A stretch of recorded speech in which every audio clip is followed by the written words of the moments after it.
Bom, gente, começando mais um Pod Blair e anunciando os nossos grandes patrocinadores, né? Nós temos aqui como patrocinadores a Unira, a Dr. José Pilintra, a Ilhaxé, a São Jorge, que é a unidade de Itaquera, né? Um perfeito atendimento pela Bruna. Gostaria muito que vocês da região de Itaquera, da Zona Leste, cheguem na São Jorge e procurem a Bruna, porque o atendimento é realmente fantástico. A Unira, como sempre, com a gente, sempre fazendo o melhor calçado do Brasil e o mais confortável deles também num só produto. Hoje nós estamos com uma pessoa profundamente importante para o Candomblé de São Paulo, para o Candomblé do Brasil. Eu costumo dizer uma palavra que eu gostei muito dessa palavra, um Candomblé sem fronteiras. E a gente tem aqui a participação hoje do Pai Labi, que é uma pessoa extremamente, acima de qualquer coisa, educado, ilibado, um gentleman enviado das correntes sanguíneas da África para nós. Pai Labi, seja bem-vindo. Muito obrigado. Em primeiro lugar, eu quero pedir minhas desculpas, que já foram, né? Eu fui convidado umas 2 vezes e naquele momento eu não pude vir. E eu digo que tudo é no dia e na hora, né? Então, estou aqui hoje de coração aberto. Para fazer alguma coisa, tem que fazer de todo o coração. Sem dúvida. Né? Palavra dos ancestrais, É. Aboludé. Isso. Tudo tem sua hora, seu momento Isso. exato. Nunca vou me esquecer do meu pai Pérez falando isso. Então, Pai Labi, como eu estava dizendo para o senhor, eu acho que assim, essa apresentação é de praxe da gente conversar aqui, mas o senhor é um homem que só chegou dentro de um patamar dentro do candomblé, dentro da sua vida, que o senhor dispensa apresentações. Sim. Né? Sim, então, sim. Quem quer saber do Pai Labi, ou vai em Cotia tomar consulta, ou vai no Google e pesquisa, porque se você não conhece o Pai Labi, realmente você não conhece o candomblé. E a vida segue. Mas, Pai Labi, a gente não está muito interessado em saber sobre o Pai Labi. A gente, como eu disse, o senhor já passou da época de dar currículo e de apresentações. Então a gente quer saber do senhor José. Porque hoje a gente tem um convívio, né? Eu e o senhor, sem palavras. O senhor sabe a admiração, o respeito que eu tenho pela sua pessoa. E o seu nome já passou das fronteiras, porque hoje existe José Alabi Júnior e existe José Alabi Neto. Então nós temos aí uma nova perspectiva do Pai Alabi como o senhor José Alabi. Então a gente tem uma amplitude disso. Eu queria que o senhor falasse um pouquinho disso pra gente. Olha, quando o senhor fala disso, eu lembro assim que o meu olor, Babassalau, Adissara Bundade, ele disse uma vez, ele jogando para mim, ele disse assim: olha, Labi, você vai muito longe, você vai muito longe. Você vai ficar muito, vai viver muito, muito, muito. Aí eu falei assim, meu Deus, eu já estou com essa idade. Estou jovem, para ele eu estou jovem. Minha luta vem de muitos anos. Eu me cuido, é claro, porque a coisa que eu mais defendi na religião candomblecista é que a gente deve cuidar da saúde, né? Ninguém deve estar esperando ficar ali a mercê apenas do orixá, de Ola do Mare, que você vai ter saúde a vida inteira e fazer tudo quanto é de... A mercê da sorte. Né? Da mercê da sorte. Então, tem que cuidar da saúde. Eu falei, mas assim, a forma que ele falou, você vai viver muito, muito, muito. Eu me peguei num pensamento que eu dizia o seguinte, a gente tem que lutar para se manter no Orunrerê, no mundo que será lembrado para toda a eternidade. E aí eu disse, Ormilaifá deve ter falado para ele, do meu filho e do meu neto, que tem o meu nome, né? Então, por mais, por mais que, por mais que a gente queira ser esquecido, não vai dar para ser esquecido, porque quando eu me for, ficará o meu filho, que é o Júnior, José Labi Júnior, e vai ficar o meu neto, que está com 6 anos, 8 anos de idade agora, José Labi Neto. Então, vão lembrar do Pai Alabi. Então, essa coisa do...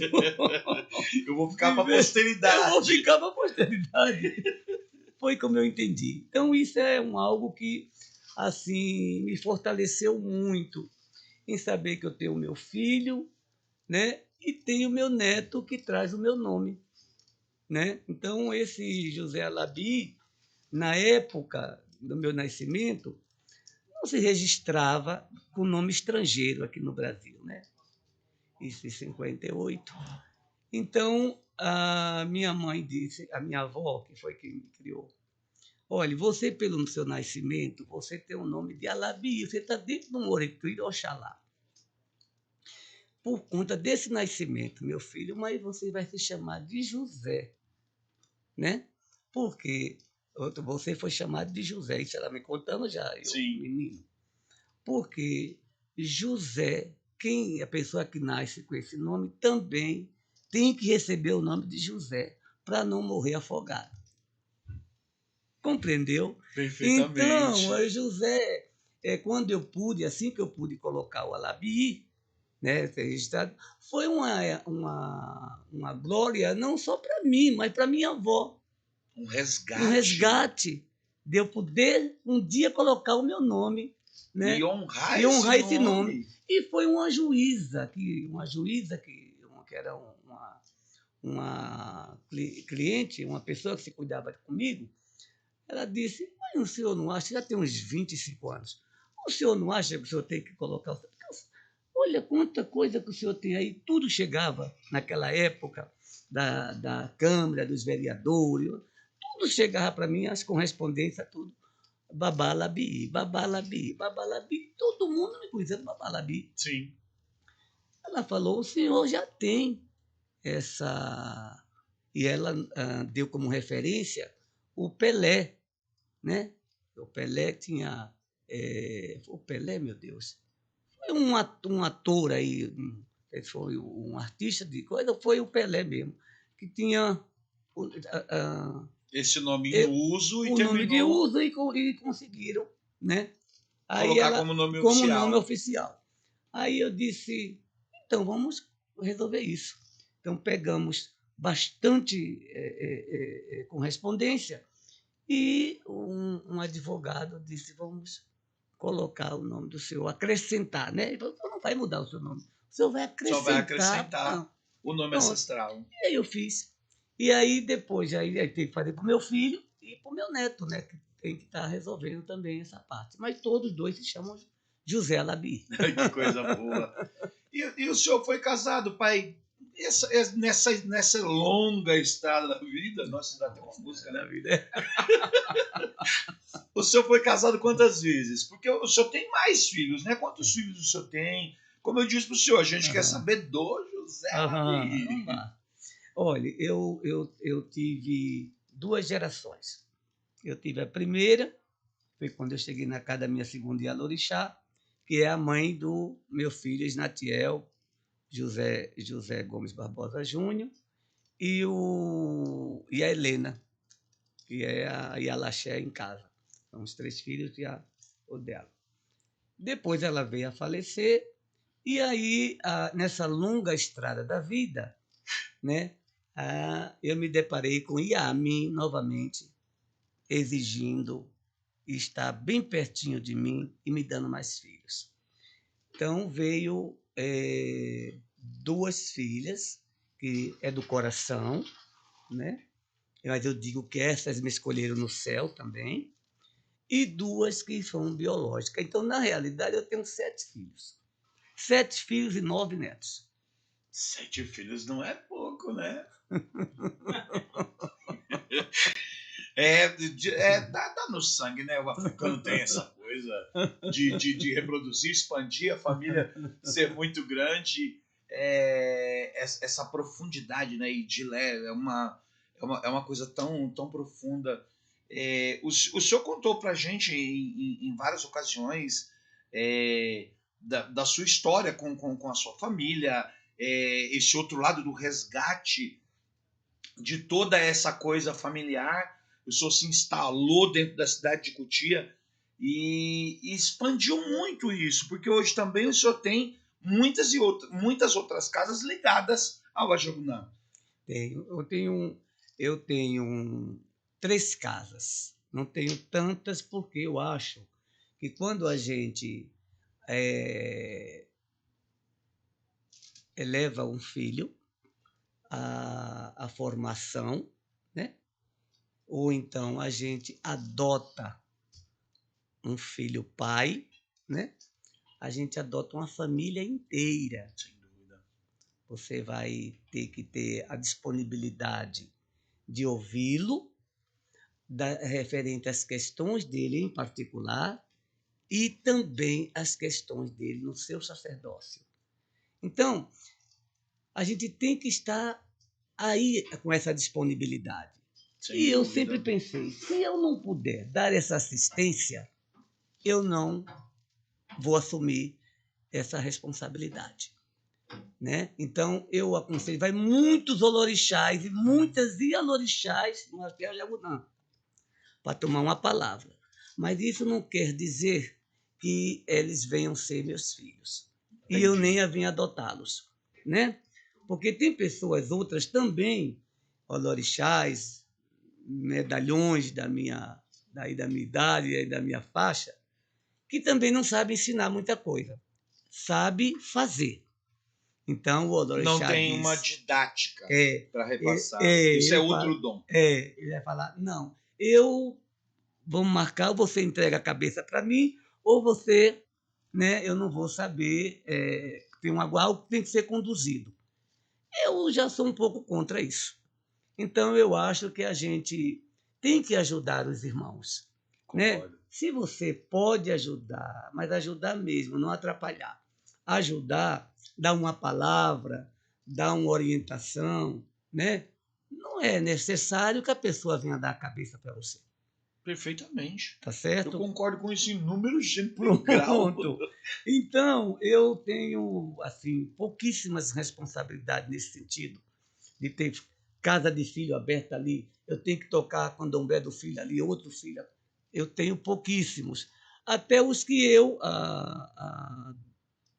3 ou 4 que eu tinha, também eram senhoras, Deus já levou. Sim. Agora, mais em evidência, eu tenho o pai Jorge, o pai Vando e o pai Bob. É esse daí que eu tenho mais em evidência, porque dá para a gente caminhar tranquilamente. Eles também são pessoas que realmente eu vi que estavam comigo já há muitos anos, já Sim. Desde a época que eles eram filhos do pai Milaê, né? Então, o namoro começou ali, depois o pai Milaê veio a ir para o Itumlá, Sim. E eles ficaram ali com um irmão meu, por nome de Gerson, Alacoiofum, e o meu irmão queria que já foi me treinando para ficar ali pertinho, junto com a mãe Mifoloió. Sim, eu me lembro desse percurso, né? Eu conheço eles, eu vi eles fazer santo, e a gente é amigo de uma vida inteira. Sim. Eu nasci e me criei ali na Zona Leste, Sim. Onde eles tocavam, né? E essa amizade vem de longa data. E ali, quando meu irmão chegou um dia que meu irmão entrou na minha casa, no Axé Jagunã, junto com os dois, disse: olha, meu irmão, eu estou entregando. Eu estou entregando para você, daqui para frente eu não vou conseguir mais levar essa caminhada por motivos outros, né? Não era que estava brigando não com eles, não. Eu sei. Ele ia fazer faculdade, ia fazer uma série de coisas, meu irmão Gerson, e ele falou, eu não estou mais com... Ou eu vou escolher uma coisa ou outra. Perfeito. Como eu não tenho casa de santo mesmo, tem coisa, tomava conta, cuidava deles, mas na casa deles e tal, então você já vinha acompanhando, você continua com eles. E aí eu continuei com eles, né? São 2 filhos muito queridos que me dão muito orgulho, né? Pelo Muito bom. sacerdócio, pela educação, pelo comprometimento com o orixá, com as entidades. E eu venho tocando com eles, né? Mas não tenho muitas lá outras casas. Eu tenho aí algumas namorando, mas eu acabo aguardando um Pô, pai, pouquinho. mas o senhor sabe como eu vejo isso? Eu Uhum, não sei como outras pessoas podem ver, mas eu particularmente, eu sou uma pessoa que eu tenho a minha visão das coisas, independente do que alguém acha ou de que seja até a verdade, mas eu tenho a minha maneira de ver determinadas coisas. E essa situação que o senhor descreveu, eu vejo isso que a gente estava falando sobre os seus filhos, filhos carnais, e a gente vem falando sobre um homem de responsabilidade, um homem que é pai e que viveu essa responsabilidade a vida toda. E eu vejo isso como responsabilidade de pai. uhum, Eu só uhum. vou abraçar aquilo que eu posso suprir, Isso, isso, porque querer abraçar só por é, ter número, eu não acho isso, justo. isso. Olha, eu bato nessa tecla o tempo todo. As pessoas dizem, mas como é lá a casa do Pai Alabi? A casa do Pai Alabi tem quase 10 anos que eu não ponho Iaô. E eu tenho a Biana em casa de 8, 9 anos. Eu sei disso. O senhor entendeu? Porque eu acho que assim, meu pai dizia uma coisa, meu pai foi um homem que foi embora com 121 anos. Nossa senhora. Conhecido Tinha por know-how para dizer. João Romão Nascimento. Ele dizia assim, olha só, eu não planto a minha erva em terreno árido. Porque a gente tem que prezar o que a gente carrega, é a verdade. Eu vim ouvir isso também dentro da Casa Branca, a casa a qual eu pertenço. Então, também, então, eu também tenho a minha aliança com o Axé Batistini. Claro. Então, a gente fica observando que, pai, para ter uma casa cheia, mas que hoje, aí entra um número hoje, aí daqui a pouco ele sai, viu tudo, aprendeu o que precisava aprender, ou que estava assim, da curiosidade dele, viu? Aí já vai, quer as coisas num momento de muito, com uma certa ansiedade, Sim. né? E aí você não dá, então ele vai para a casa do outro. Conheço isso. Então vai, aí acaba fazendo aquele, né? Essa rotatividade Essa negativa. rotatividade negativa. Eu acho isso, não só ele que se queima, mas ele queima também o nosso axé. Queima, pai. Entendeu? Então, eu prefiro ter os meus. Eu tenho lá em casa, lá no CB, 4 gerações. Eu estava mostrando para umas 3 pessoas que foram lá em casa essa semana. Eu falei, olha, tá vendo? Eu tenho aqui 4 gerações. Tenho pessoas que estão comigo, eles que foram, já os parentes que foram, as velhas, os filhos dele e os filhos dos filhos dos outros filhos dele. Então, tem tataranetos lá em casa, tudo do axé. Gerações. Gerações. Então, por quê? É preferível assim, porque a gente abre a casa, vê naquele momento que se reúne E para se fazer o bilé e ritualístico, dilé. Culto familiar. familiar. O senhor entendeu? Então, de repente, muitos falam por aí, eu sei que falam, na casa de Palabi é casa é candomblé de família. Mas é uma casa assim que eu gosto de receber os meus amigos, os meus irmãos. Sim. O senhor compreendeu? Agora, não é obrigado eu ter a casa lotada de AO, de pessoas que estão no meu axé, que veio comungar do meu axé e depois estragar aquilo. Não. O senhor entendeu? Perfeitamente, imagina. Pai, eu não sou antigo dentro do candomblé, eu sou um menino de ontem. Mas eu fiz santo numa época em que as pessoas prezavam demais pela mojuba. Hoje em dia, eles mastigam mojuba em qualquer lugar e saem cuspindo pro lado. É, E isso não é bom. isso. Isso não é bom. Eu sou de uma época, pai, eu tenho 21 anos que eu tô dentro do Axabastini.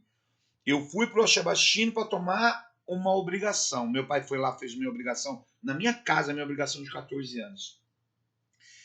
ele terminou essa obrigação e ele falou para mim, meu filho, Xangô mandou você ir na roça tirar o quelê lá. Eu subi para a roça, eu tirei o quelê, eu levei Oxum para comer nos pés de Xangô no dia de Oxóssi. Ele tirou o meu quelê, tudo isso foi maravilhoso. Só que a mojuba que eu tomei foi tão forte no pé de Xangô que Oxum nunca voltou para casa. Oxum mora lá, pai. A gente não vê mais mojuba dessas hoje. Não. Então é difícil e eu entendo o senhor completamente. E não é uma questão de deixar de adotar alguém. Mas se é só uma curiosidade, é só uma necessidade, então vem tomar uma aula, não precisa dar a cabeça. Para entrar e sair, não. Toma aula, a gente vai continuar amigo. Pronto, continua amigo. É isso. Se eu compreender, eu não vou ficar desconfortável, eu vou ficar mais tranquilo. Tenho meus amigos. Lá em casa vai fazer candomblé, aquela casa enche.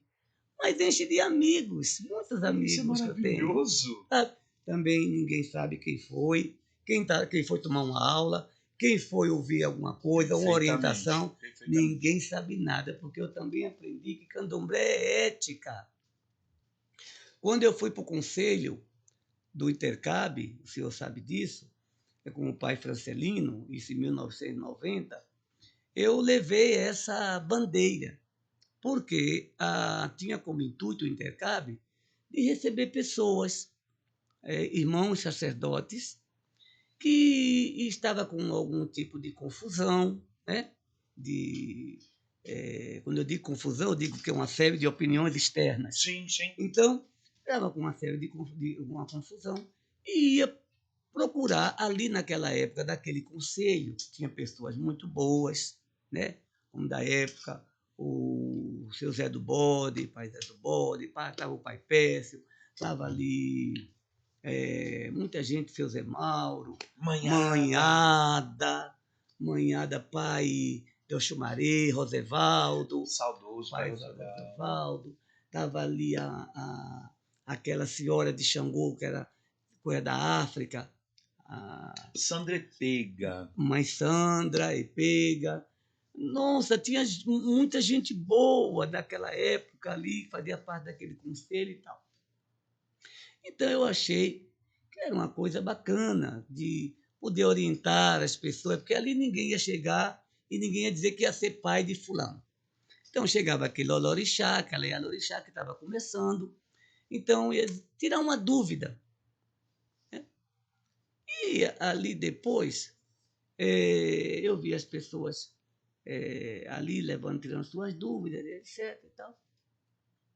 Depois, para frente, não posso dizer quem era, porque era um conselho, ninguém sabia quem estava individualmente, quem tinha suas faltas de ética.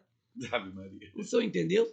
E ali, quando foi umas 2 vezes, umas pessoas me procuraram e falaram para ela, Bi, o senhor até me orientou para ir lá.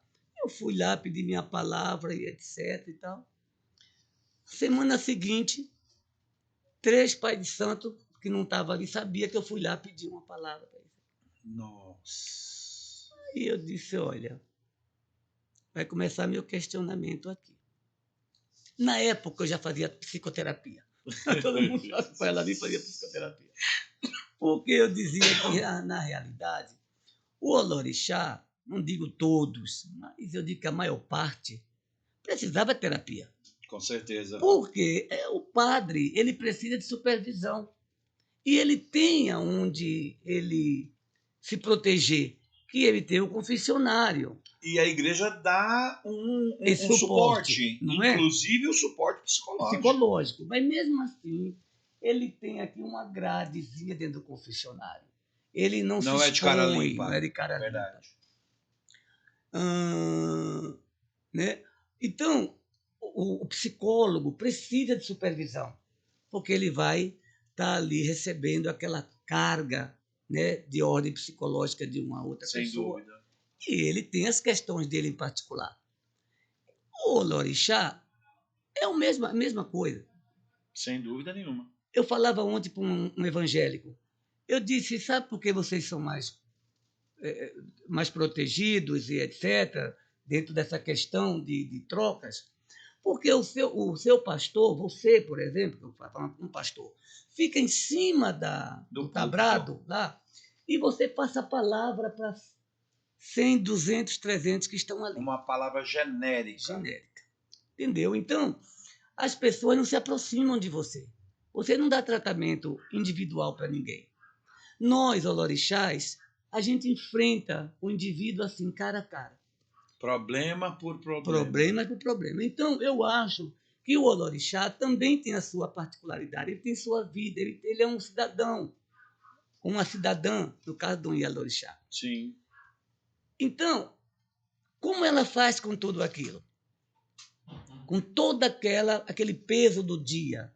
Ela disse, não, vai tomar seu banho, ela pode passar o seu frango no corpo e fazer suas obrigações, seu descarrego, mas, pai, psicológico está carregado. O íntimo, o individual daquela pessoa está carregado. Eu falo com simples palavras aqui para o senhor, porque eu não tenho que enfeitar muito o pavão. Essa é a realidade. Então, a maior parte deveria sim fazer terapia. Deveria. Primeiro que descarregar o Inu é algo tão poderoso e, além de tudo, a gente não tem estrutura, 13º e férias. Férias, exatamente. Porque todo mundo tem direito a férias, pai de santo não. É isso. E, além dessa questão das férias, ainda tem pai de santo que sustenta uma casa, sustenta várias famílias. Isso. E, às vezes, ele abre mão de tomar bori. Isso. Para manter uma família bem assistida. Isso. E as pessoas não conseguem ver isso. É verdade, pai. E tem mais. Muitas vezes, esse senhor ou essa senhora levanta pela manhã, ele tem as suas questões. E aí ele é obrigado a abrir de mão de todas aquelas questões para estar praticamente à disposição, com uma tranquilidade, com algo para ouvir, uma disposição de ouvir quem vem com as suas questões. E sorrindo, porque se não tiver bem, pai de santo é fraco. Ele é fraco, ele é ignorante, e eu vou procurar, se eu for outro fulano, porque... E vai para casa do vizinho, é isso. Sem pensar duas vezes. Aí eu digo, meu Deus, eu acho que é um caso muito sério no nosso sacerdócio. É muito sério. Ninguém não levou conta disso ainda. Né? Aí chega na casa do Olorixá, ele está ali com 1000 coisas na cabeça, ele não pode, de repente, pensa meu pai, e ele não pode fazer nem um rosto sombrio, porque ele já está com, olha, alguém já chegou na minha frente, já falou de mim, alguém já disse assim de meu pai, aí começa uma corrente... Ou simplesmente o pai de santo é o grosso. É o grosso, entendeu? Começa uma corrente que a gente chama no moifaísmo de Elinini, que entra aquela desarmonia toda, e o pai, no final, coitado, ele sempre vai ficar sem a razão dele. Pai, a gente... eu já estou me colocando tudo junto, né? Mas a grande verdade é essa.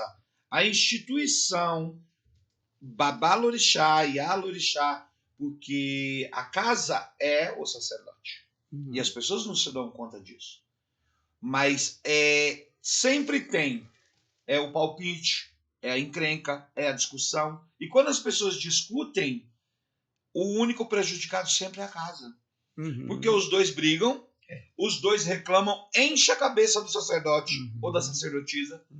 E quando eles terminam o final do dia, os dois vão embora e nenhum dos dois volta. O pai de santo fica sem os dois.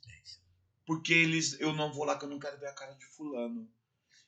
Quem briga com alguém e sai por causa de alguém, de um axé, não estava lá por causa de orixá. Não estava, isso é certo. Pai, a gente está sempre falando essa dinâmica da coisa aqui, e aí a gente de vez em quando tem que lembrar e falar dos patrocinadores. A Alnira, todo mundo conhece a Alnira, e realmente é o melhor conforto que tem para os pés do candomblessista. Isso é certeza absoluta. Mas nós temos também outros colaboradores que fazem possível esse projeto maravilhoso da gente ter pessoas encantadoras, educadas, sacerdotes incríveis e tantas outras pessoas que a gente tem no nosso convívio das nossas religiões de matrizes africanas, em destaque o candomblé, que é o Paul de Black, né? E esses amigos aqui fazem isso ser possível. Então nós temos a Dr. José Pilintra, a Ilha Axé, nós temos a Unira, como eu disse, mais uma vez a Unira, a São Jorge, a unidade de Itaquera, falei com a Bruna, que realmente esses são os patrocinadores. A Pilão de Ouro, que dispensa apresentações, e a gente quer realmente que todos os patrocinadores continuem conosco, porque vocês estão fazendo um trabalho incrível e prestando um grande favor às religiões de matriz africana, ao proporcionar esse bate-papo, poder chegar até os nossos amigos, até as pessoas que realmente se interessam. Porque saber da vida das pessoas é uma coisa, Paela Bi, que às vezes a gente, e eu acho que isso que eu vou dizer agora inclui essa situação que a gente estava falando. A gente tem um problema com o nosso sacerdócio, porque o nosso sacerdote de matriz africana é constantemente desumanizado. A gente não é ser humano. O Pai de Santo não pode chorar, o Pai de Santo não pode sofrer, o Pai de Santo não pode ter dor de dente. O Pai de Santo não pode virar a noite trabalhando e querer dormir até meio-dia porque ele é vagabundo. Todo mundo está descansando, o Pai de Santo é vagabundo. E assim consecutivamente falando. Então a gente não vê, as pessoas não veem certas coisas, como o abalo psicológico que o senhor falou. A gente tem questões físicas. Qual é a saúde que resiste de você passar uma vida inteira virando noite de sono, trabalhando, fazendo candomblé, fazendo orô, fazendo matança, e 6 horas da manhã, quando é hora de você comer um pãozinho fresquinho na chapinha, você come feijoada. Você come uma dobradinha, um sarapatel. Como é que aguenta a saúde, gente? Deixa eu ver que a gente estava falando de saúde em alguns momentos atrás. Porque a saúde, eu digo que tudo começa pela saúde, né?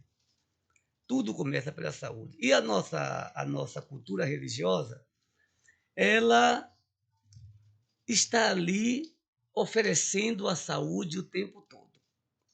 Mas quando a gente fala disso, as pessoas entendem que é só através do ebó e as obrigações que você tomou, você está isento de qualquer arum, né? Aí é difícil. Então eu digo, meu Deus, a gente tem que fazer a nossa parte. Olodumare faz a parte dele, Orumilaifá faz a parte dele, Orixá faz a parte dele, né? Olodumare por ter nos dado esse presente, que é essa casinha aqui, esse oratório espiritual, para a gente estar podendo se retratar mais uma vez por aqui. Orumilá ensinando para a gente exatamente no que a gente precisa se retratar com a gente mesmo. Não cometer os mesmos Não erros. cometer os mesmos erros, né?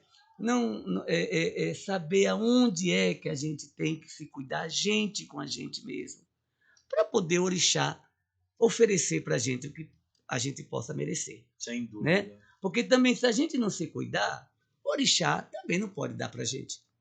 A ori não está boa para receber. Orixá está doando e você não está percebendo. Aí eu lembro de outra frase do Pai Pécio. Uma frase emblemática que ele disse um dia referente a isso. O que ori não comporta, orixá não abençoa. Não abençoa, né? E aí também tem a parte da medicina. Você tem que fazer seu check-upzinho. Todo ano, né? Físico. Ver como é que você está. E principalmente a gente, depois dos 40, a gente tem que ver um bocado de coisa que vai, não é? se deteriorando. Então, é importante também cuidar, sim, da medicina, cuidar na parte da saúde. Assim, voltando um pouquinho a um assunto que o senhor puxou, de o Omorixá está ali dentro da casa do orixá e não veio perceber o que o orixá tem para oferecer, e sim a camisa rasgada do irmão ou a cara feia do pai de santo, É terrível. da Yalorixá, né? Então, o senhor me fez lembrar uma historinha que saiu um tempo atrás aí nas redes sociais, que eu observei e foi de uma extrema sabedoria.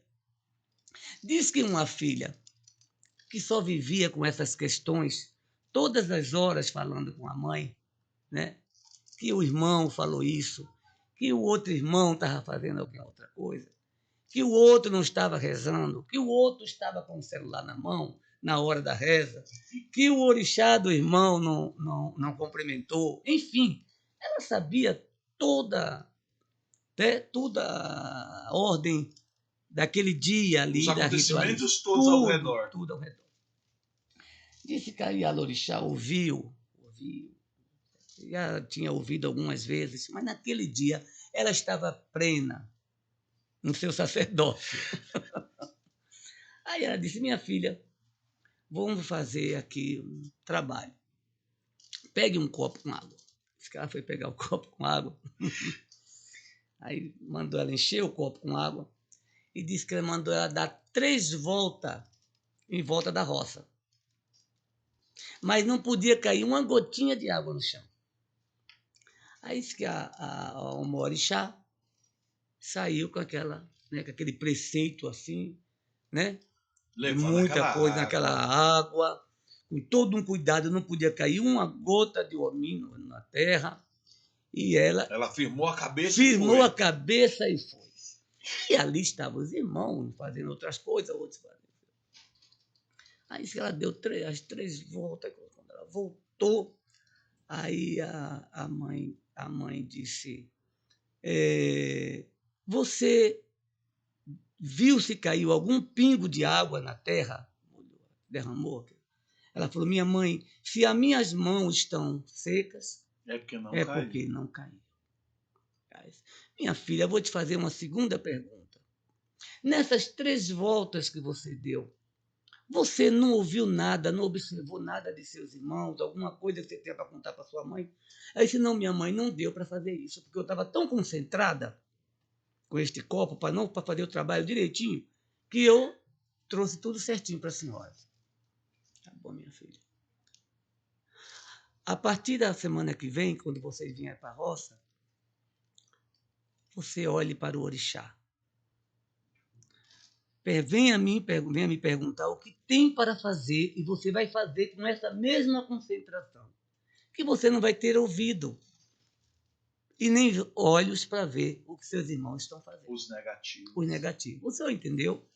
Então, se a pessoa chega, se o filho chega na casa do orixá, se ele procura saber o que tem para ele fazer, e ele vai fazer com concentração, seja o que for, que seja do Ossé ao Ojubó, ou Ossé na casa, seja o que for que ele vai fazer, ele não vai ter tempo para ficar ouvindo outras coisas e nem ficar querendo entender de ninguém, nem do orixá.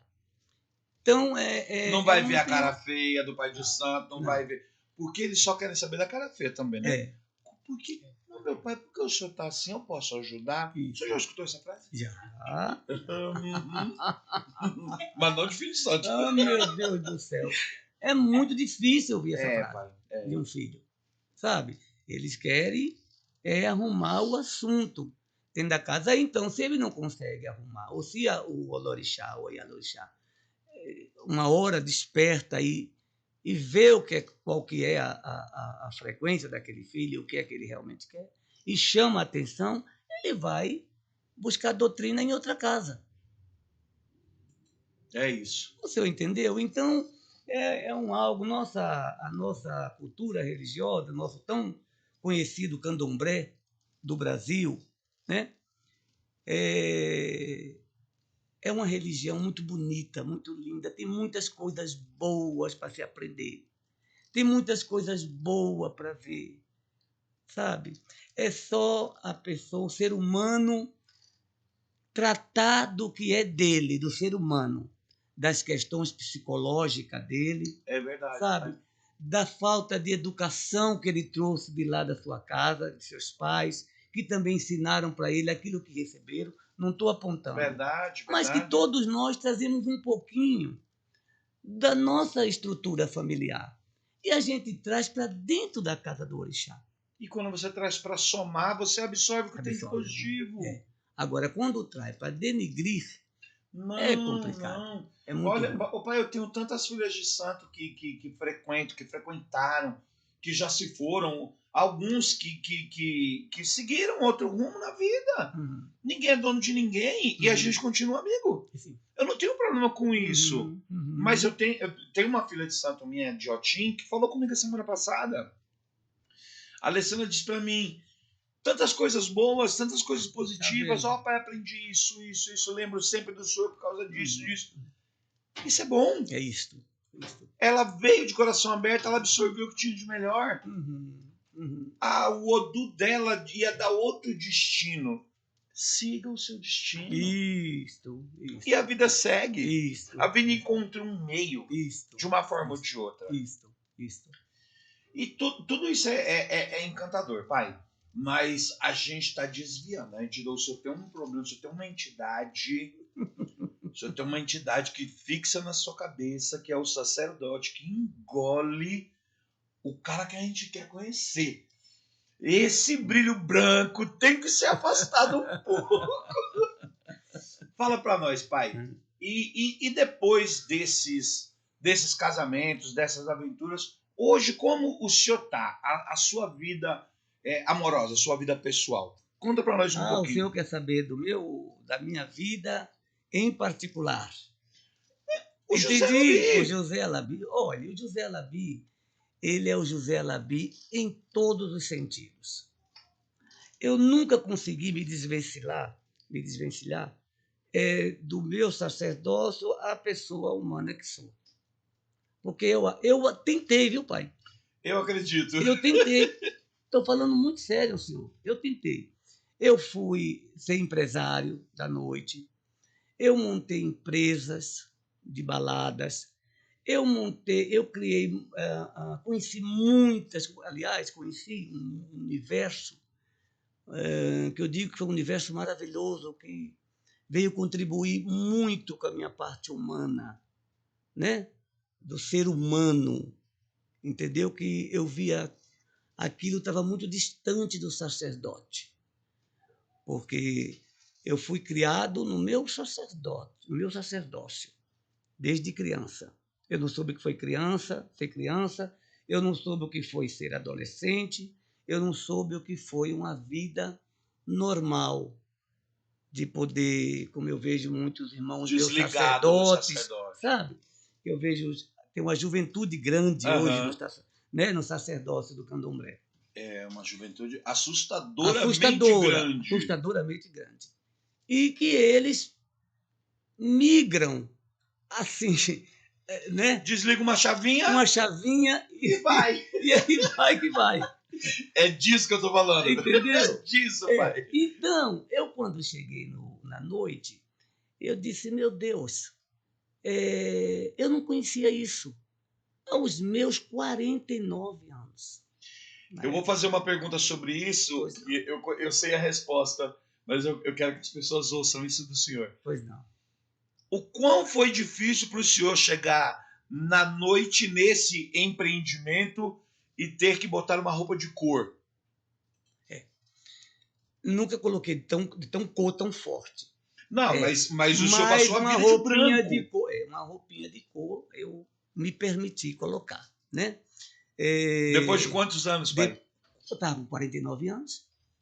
49 anos de branco. 49 anos de branco. Hoje a gente tem Iaô que reclama quando tem que pôr branco na sexta-feira. 49 anos de branco. Inclusive, foi uma grande polêmica em 82 dentro da Universidade de São Paulo por conta desse branco desse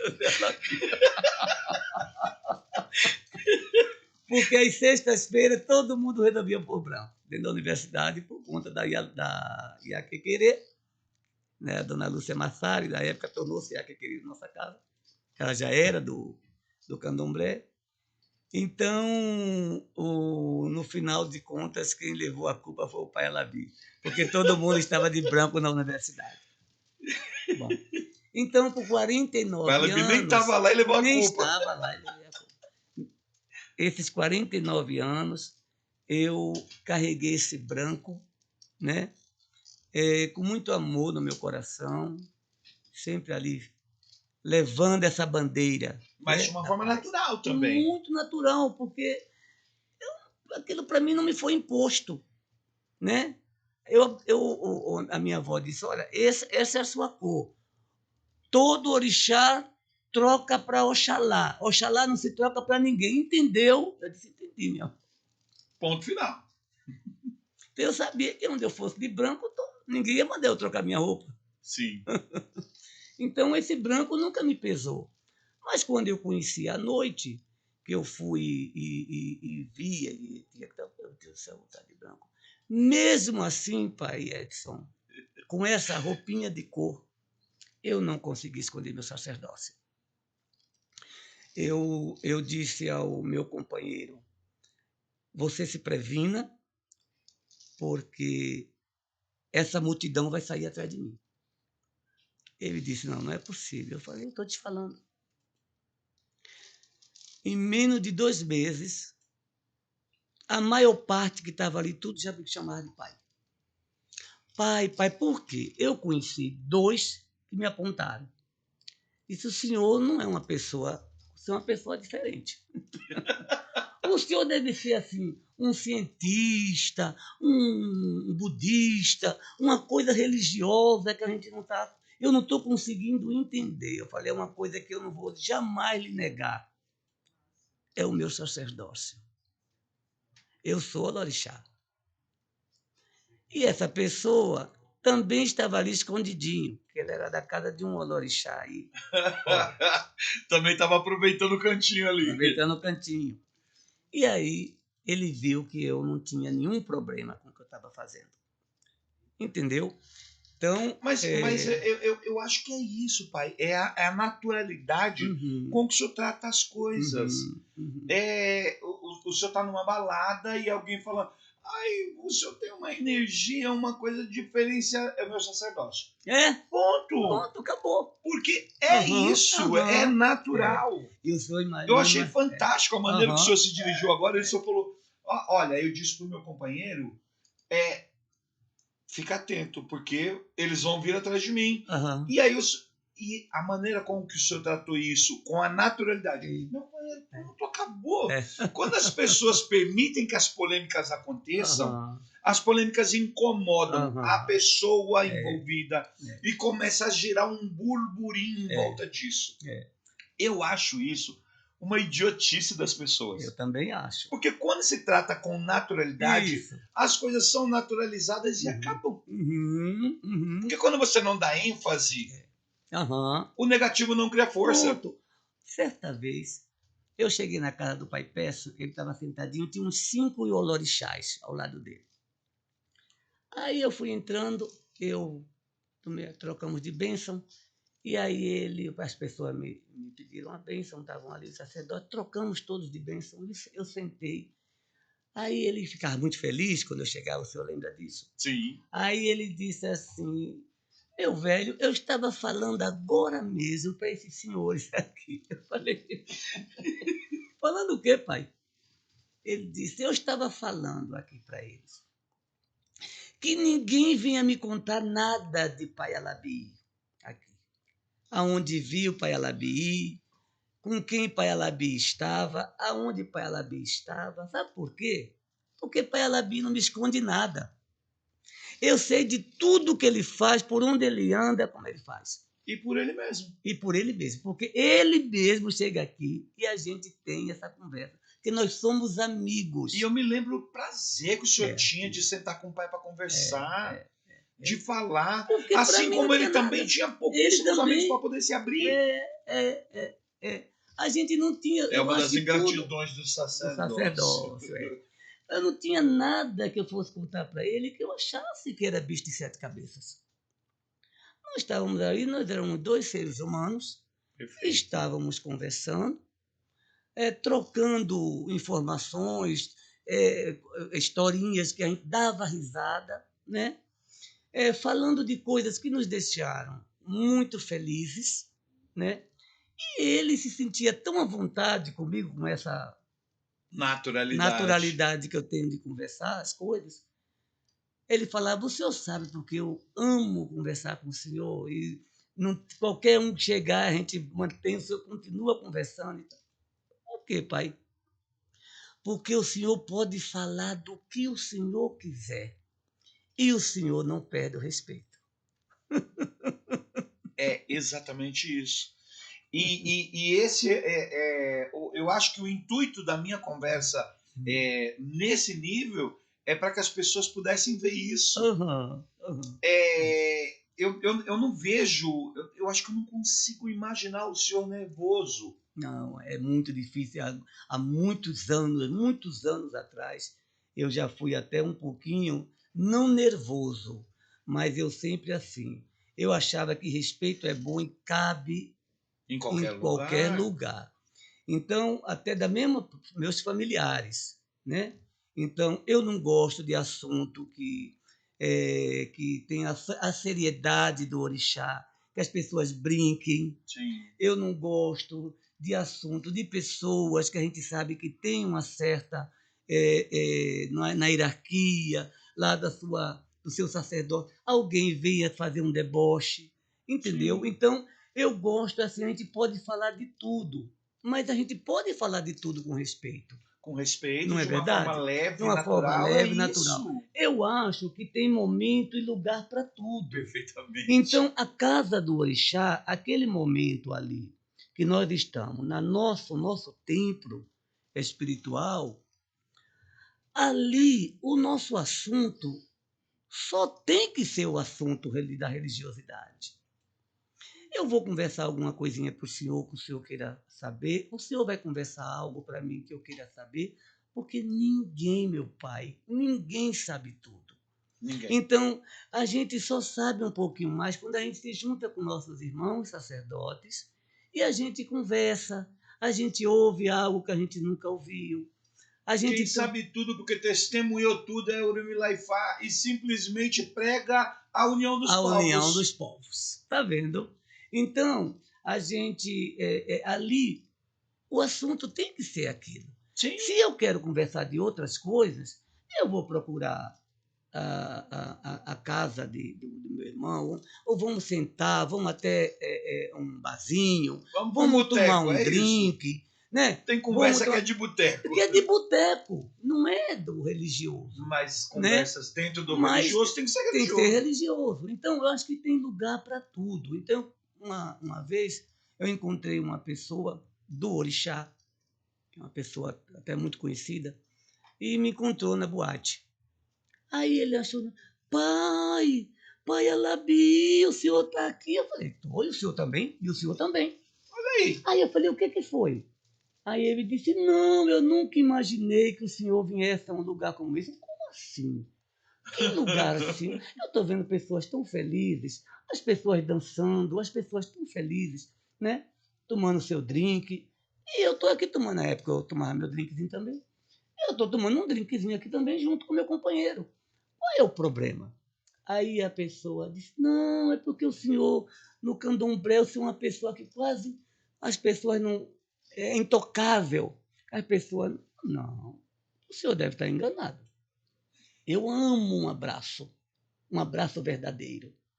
Eu amo conversar com as pessoas. Só que assim, eu acho que se eu tenho que dançar e falar de algumas outras coisas, eu tenho que procurar. Deus me encaminhou, Yoromilá, eu conhecer um outro ambiente depois de meus 49 anos. Perfeitamente. Então, eu acho que alguns do nosso povo quer se divertir um pouquinho, quer dar umas risadas. E tem que ter esse direito. E tem esse direito, pode vir também aqui na boate.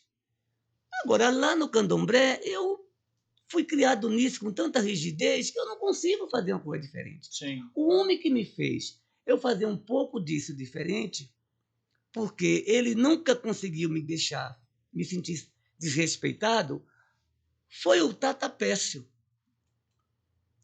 Pai Pécio, eu sentava com ele e a gente bebia ali no intervalo do candomblé e não se perdia seu respeito. Perfeitamente.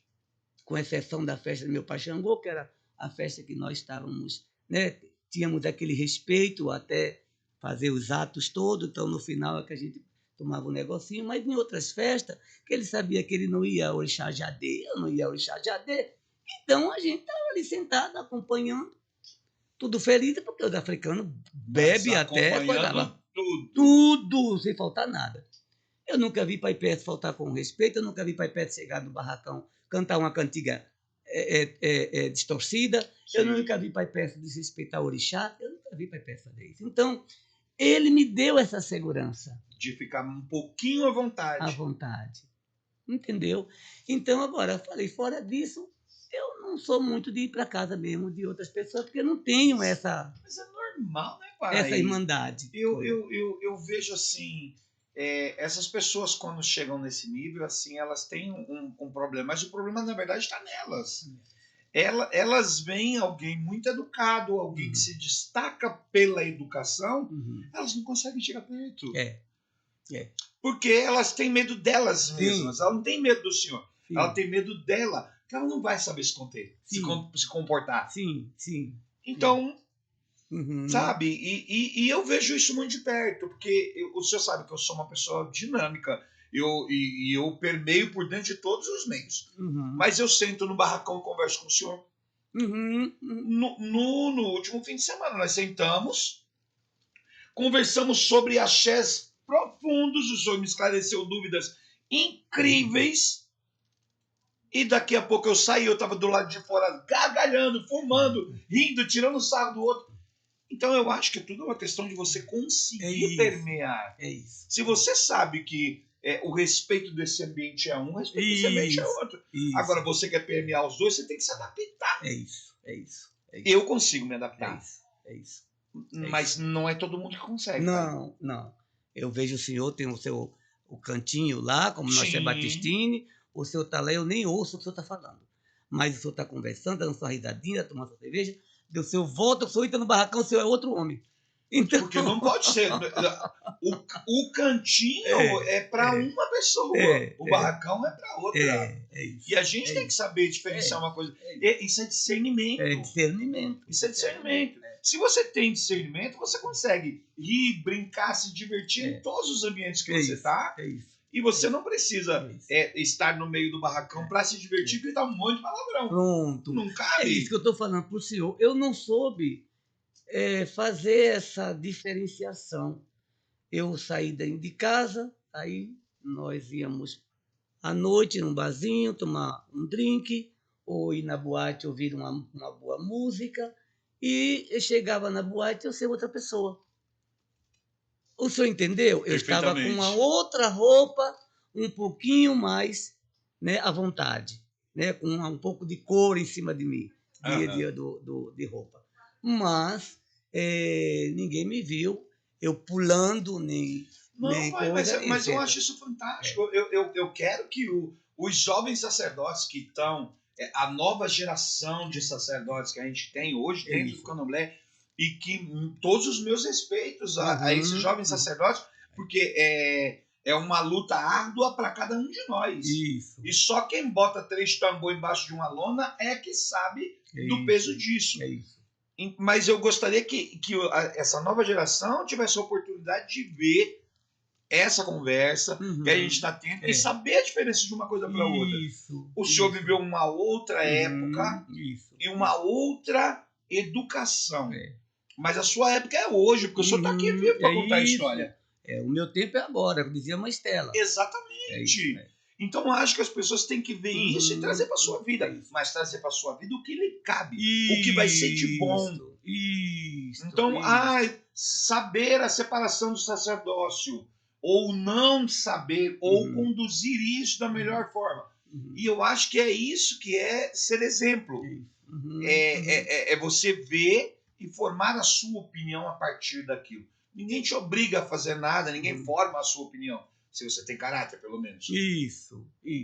Mas ver os exemplos E a antiguidade é posto dentro da nossa religião, pelo menos até onde era. Hoje eu não tenho A bem gente não certeza. sabe hoje. Acho Mas que até onde era? até onde era. Então, hoje a gente não tem muita certeza, mas vamos para frente, que é para frente que se anda e tal.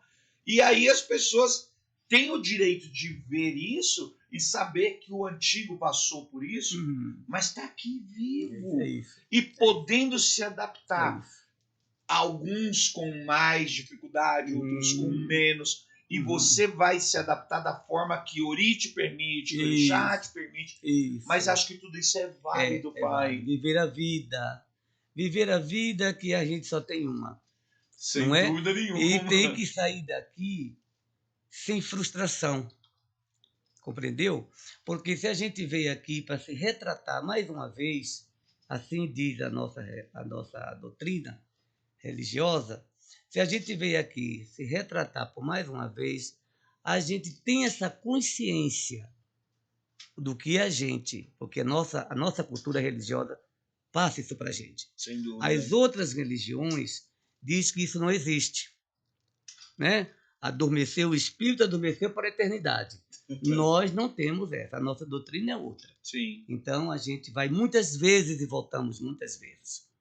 Então a gente tem essa consciência disso, então a gente tem que fazer o melhor para a gente aqui. Perfeito. Fazer o melhor. Viver bem. Viver em paz com a gente mesmo. Entendeu? Então isso não só serve para mim, que já passei dos meus 60, mas serve para todo olorixá de qualquer idade. Porque se ele veio assumir esse sacerdócio, a missão do sacerdócio, o chamou, porque ele pediu lá no céu. Perfeitamente. Tá certo? Para ele vir fortalecer a nossa cultura religiosa aqui no Brasil. Ele veio aqui para o Brasil fortalecer isso. Então, é uma pena que nossos velhos estão indo embora. Entendeu? Ai, não dá nem para falar disso agora. Então, a gente tem que se apegar aos que estão ficando de um pouco mais de experiência, mas se apegar àqueles que estão ficando renovados. Perfeitamente. Aqueles pessoas que nem o senhor e outros que eu conheço, que está interessado em divulgar algo que é de mobilidade entre o sacerdócio e o ser humano em viver a vida em prol da religiosidade. Só que religiosidade, as pessoas às vezes não se dão conta, que é em prol do ser humano. Em prol do ser humano. Em prol do ser humano. Né? E a gente tem assim que separar um pouquinho quando a gente fala do religioso e o omorixá, porque muitas vezes, quando a gente fala do religioso, isso cabe muito na religião católica, apostólica, romana e outras, né? Daquele religioso que vai seguir a doutrina da Bíblia, de muitas coisas, referente aos pecados. Sim. Né? Nós, omorixá, a gente tem uma outra doutrina. E essa doutrina que nós temos está muito ligada à saúde. A saúde espiritual, a saúde mental, a saúde social, a saúde vital. A nossa doutrina está muito ligada a isso. Então, quando a gente entende isso, a gente vive melhor. Sem dúvida. Não é verdade? Eu falo tanto disso do culto de Ori e o autoconhecimento que o culto a Ori te traz. E isso é um outro lado do sacerdócio. Eu queria lembrar de uma coisa que o senhor falou comigo uma vez. A gente estava lá na roça e um dia eu perguntei se o senhor era muito protetor, ciumento com seus filhos e tudo. E aí eu lembro que o senhor falou assim: ai, pai, eu já fui. Hoje meus filhos, eu criei, dei uma boa estrutura. Eles estão praticamente vivendo a vida adulta e têm condições de se defender. Agora talvez eu vire um bicho se eu ver alguém mexer com meus netos. Eu achei isso tão profundo, sabe, pai?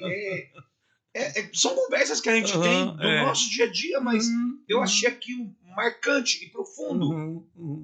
E é verdade, quem é adulto sabe se defender. É isso. Se a gente está junto, a gente vai ajudar. É isso. Mas criança não, né? Criança não.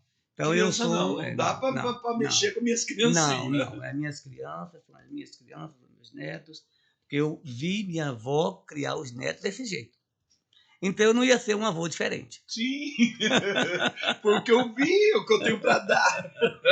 É o que eu aprendi. Então a gente realmente tem que saber estruturar a nossa família, né? Desde os filhos aos netos. Eu, graças a Deus, eu posso dizer assim, não estou dizendo que meus filhos são os melhores do mundo. Tem que dizer, para o senhor é. Mas eu vou dizer uma coisa para o senhor. Eu sou uma pessoa tão agraciada por Olodumare e por Orumilá-Ifá e meus orixás. Meu pai, o Batalá, Oxalá e Biari. Eu me sinto uma pessoa muito agraciada, porque meus filhos estão todos aí, todos na religião. Todos amam o orixá, entendeu? Todos seguem a doutrina de orixá e agora todos também, eu fui para o Ifá, todos me acompanharam também, porque a gente já traz essa doutrina de Ifá desde Recife. É a minha próxima pergunta. Então estão todos seguindo e aí eu digo, meu Deus, vejo os meus netos acompanhando, todos são iniciados também, com exceção acho de 2, todos são iniciados. Eu digo, meu Deus, o que tenho saúde, graças a Deus, tenho saúde mental, que é importantíssimo. Tenho a minha saúde espiritual, porque sou ifaísta, cuido da minha saúde espiritual. Sou uma pessoa que fui de encontro à doutrina de Ifá. Me levou ao encontro, mais uma vez, de meu pai Oxalá, né? Porque o meu Ifá conta de Oxalá. Então, eu digo, procuro cuidar da minha saúde vital, né? Procuro ir ao médico todos os anos, fazer meu check-up, né? E compartilho com meus irmãos, alguns irmãos meus sacerdotes, porque a gente tendo isso, a gente vai ensinar isso para nossos filhos. Perfeito. Aí nossos filhos vão ensinar isso para nossos netos. Sabe? Então, eu me sinto uma pessoa muito agraciada. Mas o senhor sabe que eu acho que tudo isso é reflexo de honestidade. Porque quando você pratica o que você prega, é muito mais fácil. Uhum. Porque mentir é um trabalho da peste, né? Uhum. A pessoa mente hoje, ela não consegue repetir a mesma coisa Não. amanhã, é difícil. Quando você prega e pratica, se torna mais fácil, você cria uma unidade. É isso. O que eu ia perguntar para o senhor sobre Ifá? Eu me lembro que a gente estava conversando, o senhor tinha me falado sobre a tradição do culto de Ifá, antiga, ancestral, dentro da sua família. Então, o senhor já vem de um clã que tinha esse lado de segmento a Orumilá-Ifá, mas o senhor não tinha ainda. O senhor passou uma vida de Omorixá. Como foi esse chamado, pai? Então, eu nasci ouvindo meus avós rezarem para Orumilá antes de começar o candomblé. Começava o candomblé naquela época a meio-dia, né? E depois que fosse buscar o alvará chegava, que só dava lá em cima da hora. Então se cantava a Orumilá. Não se fazia, não se tirava nenhum ebó que saísse de casa sem que não se cantasse para Orumilá. Bom, quando eu saio da minha avó, Nambiledu, Francisca Zacaria Alves, onde o terreiro é na rua Manuel Conrado, 441, Coqueiral, filha de Suna, mãe santa do Maracatu, a fundadora do Maracatu dentro do Brasil, vindo da raiz de Arthur Rosendo, a nação Xambá. Então a minha mãe se encontra com saindo dela, da minha avó, onde eu perdi, e fui para a família do pai Adão, que encontro minha mãe Maria das Dores, Fata Labideim, também de Recife, uma das matriarcas de Recife. Achei. Então, lá eu encontrei Ifá. Aí eu perguntei para minha mãe, mas Orumilá é Ifá? Ela disse não. A gente canta para Orumilá, porque a gente aqui dentro tanto na nação Xambá, meu filho, como na nação Bá, Araquê, a gente canta para Orumilá quando sai o presente de Iemanjá, a gente canta para Orumilá quando sai o presente de Oxum, a gente canta para Orumilá quando se faz grandes ebós, a gente canta para Orumilá na hora que se faz o bori, tudo. Mas a gente tem Ifá. Aí eu falei, Ifá. Ela falou, aqui eu tenho um Ifá que o meu Olorixá trouxe uma mão de Ifá, que foi de Tiolobadê. Quando Tiolobadê foi embora, esse Ifá de Tiolobadê tinha que ficar, porque o senhor sabe que uma parte vai, uma parte fica, né? Isso eu sei hoje. Uhum. Então, essa parte que ficou de Tiolobadê foi para ir para o sítio de Paiadão. O meu avô, Zé Romão da Costa, tão conhecido como Ojocurim, filho carnal de Paiadão, que era Olorixá de minha segunda Ialorixá, Maria das Dores. Ele disse que ele chamou a minha mãe e disse, das Dores, você vai levar esse Ifá para lá, porque aqui já tem um Ifá, que era Obereté, que a gente hoje vê todo mundo falando Obeaté, Obeaté. E esse Ifá, essa mão de Ifá veio para cá, mas esse aqui é Ijobe.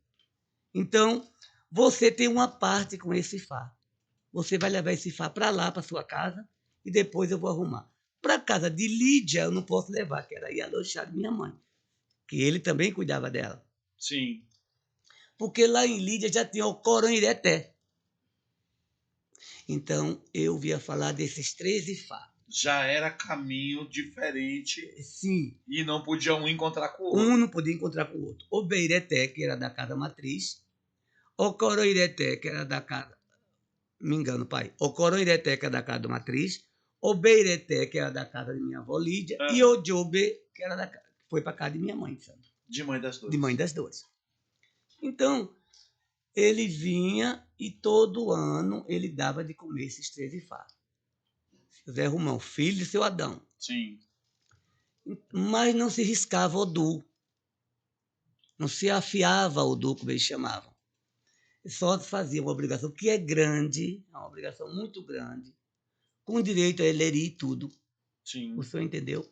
E o fundamento é muito grande que é feito. Só não se afia Odu e nem se reza Oriqui. Então, eu me criei vendo aquilo ali. E olha, que ali dentro saía coisinhas. Muitas coisas. Que depois, com a oportunidade desses anos atrás, não sei se em 2013, 2012, o filho de meu tio Ogibi, Paulo, muito apurado por orientação do pai, foi levar esse resgate desse Ifá e da Iamacê, na África. Uhum. Igualzinho o avô dele fez, seu Adão. Então a gente tinha e vem cuidando desse Ifá e de Obê daquele jeito que a gente aprendeu. Perfeito. Em 2012, eu fui apontado em 86, que era para ir para a África. Eu já estava aqui em São Paulo. Para apresentar o resgate. Para apresentar o resgate. Eu não fui. Eu disse, eu não vou. Porque a Iaque de lá foi quem deu bolsa para muitos africanos virem aqui para USP, a dona Lúcia Massari, foi levar essa bolsa lá para o reitor da época da Universidade de Leifé, que era o Babalaú Abimbola, que era o reitor da época. Sim. Então, veio uns na frente, eu lembro ainda, Fataió, etc., e depois veio o senhor King, Babá King, que na época era King, só King. Sim. E aí ele foi olhando, como outros também foram olhando. O nome dele? Pronto. Foram olhando e etc e tal. E daqui a pouco foram isso, adentrando as casas de Candomblé. De repente, estava uma comitiva a ser convidado a ir conhecer a África e conhecer o Babalaô, que foi um grande olô de respeito, que foi o Babá Fambumim da época. O tio dele, do atual, hoje Babá King. Sim. O Falou tio dele, de Babá Fambumim. Abelcutá. Abelcutá, terra de onde veio meu pessoal, dos antepassados lá de Recife.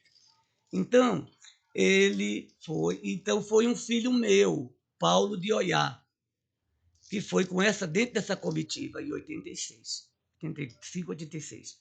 E eles disseram, vamos, que eu pago também para o senhor. Era, na época, acho que $2.500. Isso em 86. Uhum. E aí eu falei, não vou. Sabe por que eu não vou? Porque a minha Ialorixá, Calabidem, Maria das Dores, ela nunca disse para mim no jogo dela que um dia ia vir. Que eu iria para a África me iniciar em Coisa Ifá. dos antigos. E nem que eu viesse para Balaúva, para o Brasil, para me iniciar em Ifá.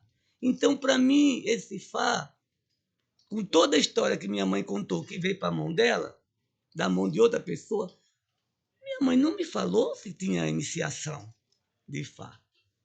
Então, se tinha, está lá na África, não chegou para a gente esse conhecimento. Eu não vou, não. E eu não fui, pai. E eu não fui. Aí Paulo 86, o Paulo foi e se iniciou. E depois voltou, a mãe ficou naquela coisa. O que é que aprendeu? Tem muita coisa para aprender, etc. Aí eu despertei daquilo. Dias depois, muitos meses, muitos anos depois, eu fiquei sabendo que o Babá Fambumim já estava vindo da África e iniciando pessoas aqui no Brasil. Ele e uma senhora que acompanhou ele. Que Yalshon. Tinha uma outra senhora que era a tia do King, tia mesmo. Não vou lembrar o nome, mas tinha uma comitiva gigantesca. Uma comitiva grande. Então, aí eu vim saber tudo isso através do Babá Ribas, José Tadeu de Paula Ribas, de Chuto no Mibi. Então, e ele chegou aqui, o Fambumim chegou no Brasil em 87. Uhum. Eu tinha 1 ano e pouquinho de santo quando eu conheci ele. Pronto. Eu tinha acabado de fazer santo. Tá vendo? Ele era do Oxum, né? Então, ele falava demais isso, ele era doido por Oxum, né? Ele nunca chegou a falar diretamente como a gente fala aqui. Eu sou de tal orixá, eu Babalau, eu de todos. Então ficou essa coisa de eu ficar respeitando o que é essa iniciação. Muita gente se iniciou na minha frente, muitas pessoas, né? Até da geração convívio, atual, né?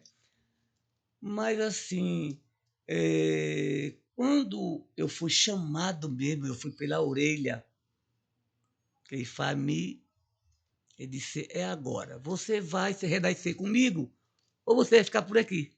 Nossa Senhora. Eu falei, meu Deus, vai ficar feio. Eu, esses anos todos, nasci e criado dentro do orixá. A minha existência no orixá aqui acabou. Eu vou ter Visão da diáspora. Eu vou ter que renascer dentro de Ifá, por conta de uma série de coisas, né? Do meu nascimento, por uma série de coisas. E então eu fui. Eu fui com tanta naturalidade, e eu fui para o Babassalau, Adissara Bundadê, o Babalaú do Ogundimi. O rei Oboni. Todo o meu respeito, o rei Oboni, que é um meu amigo há mais de 25 anos. Teve toda uma história para chegar disso, mas vai ficar muito comprida a história. Então, foi algo muito, muito bonito, porque o meu Erim de Logum disse algo na minha casa. Eu não queria procurar Babalaú, porque eu falei, eu não vou, porque se for esse Babalaú... E meu filho me ajuntou com tudo, disse, meu pai, o seu melhor amigo também agora está no negócio do Ifá, é Babalaú. E o Babalaú dele está aí. Sim, algum de mim. Aí eu fui, mandei o Natiel procurá-lo. E eles, fale para o Babalaú. E chegou em Babassalau. Cheguei em Babassalau. Então, quando eu cheguei em Babassalau, abriu o Babassalau. Há muitos anos, o Ogundimi traduzindo, Ifá está esperando você. Foi assim que eu fui para o Ifá, pai. Ai, que coisa boa. Entendeu? E aí depois eu tive uma uma, um tentáculo de Telodum Aham. com o Babaca lá, que já estava cuidando do meu filho por conta de Obone, que até hoje eu brigo com o Babá de mim. Eu digo, Aham. eu fui buscar Obone fora porque você não Meu quis, amigo não me deu. não queria, ele não queria ser Obone. Aham. O Obone não queria ser do Ele se Obone. segurou muito, né? Segurou muito, muito, muito, muito. E aí ele falou, babá, mas aí estamos todos Eu em me casa. lembro. Ele estava tão satisfeito sendo comerciante. Somente. Ele não queria nem ser babalaô, Nem na babalaô, verdade. nem babalaô. Mas eu vou dizer para o senhor, a Eu me lembro cabeça dele daquele... na Praça da República, quando a casa, a Mãe África, era no fundo do salão da mulher dele ainda. Aham, isso. A Maria Antônia, pai. A Maria Antônia. Maria Antônia. Eu lembro do fundo do salão, que a gente ia lá, levantava a cortininha para passar Isso, embaixo. isso. E eu posso dizer para o senhor assim que Fá veio a contribuir muito na minha vida. Isso Muito, é notório, pai. Muito, Que muito, bom. muito, porque não me fez eu misturar as coisas. Para mim, o Ifá é o Ifá e meus orixás. É que, na Candomblé verdade, é candomblé. o senhor só naturalizou como o senhor tem costume de fazer. Pronto. Porque já era uma tradição da sua família, né? Já era uma tradição. Por E isso aí, eu acho que em algum momento, que eu acho que a visão do senhor foi perfeita, em algum momento, alguma coisa se desprendeu da raiz e perdeu-se alguns detalhes. Isso. E o senhor resgatou. Eu resgatei. Então, e eu acho que foi fantástico. Ele disse, tem um Ifá lá com você, traga, Ifá está ali esperando. Você é criança sabida do coro de ouro de lá.